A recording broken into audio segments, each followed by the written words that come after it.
বন্ধুরা, আমি আবার রান্নাঘরে এসে গেছি। আমার এক বান্ধবীর মা মারা গেছে, সেখানে আমি হেল্প করছি।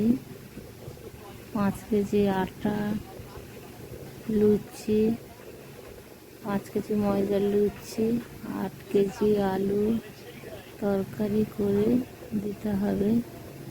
আজকে কাজ, শ্রাদ্ধের কাজ আজকে একা করতে পারবে না। মামা, মামি, দিদি, মাসি, মেসো সবাই আসবে, তাই আমায় ওকে হেল্প করতে হবে।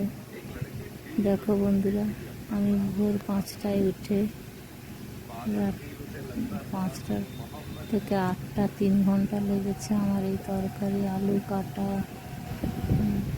ধোয়া, সেদ্ধ করা, সব কিছু মিলিয়ে এই সময়টা দিলাম যাতে তার একটু হেল্প হয়। সেই জন্য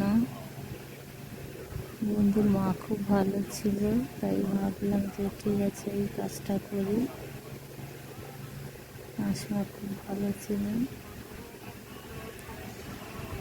কেমন লাগলো বন্ধুরা আমার এই কাজে? যদি ভালো লাগে তাহলে কমেন্ট শেয়ার করে আমাকে উৎসাহ জাগিয়ে।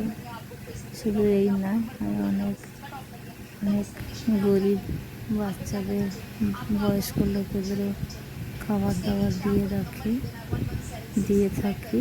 যে পাউরুটি, দুধ বা কিছু খাবার, জামা কাপড়, সব পুরনো জামা কাপড় কালেক্ট করে দেওয়া, এটা আমার খুব ভালো লাগে। কেমন লাগলো বন্ধুরা বললো।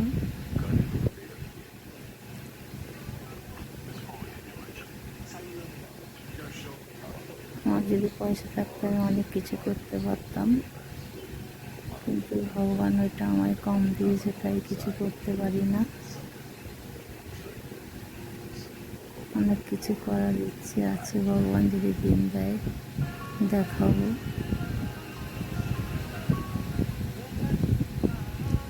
এই বাচ্চারা খাবে তো, বয়স্ক লোকেরা খাবে, সেই জন্য তেল কম,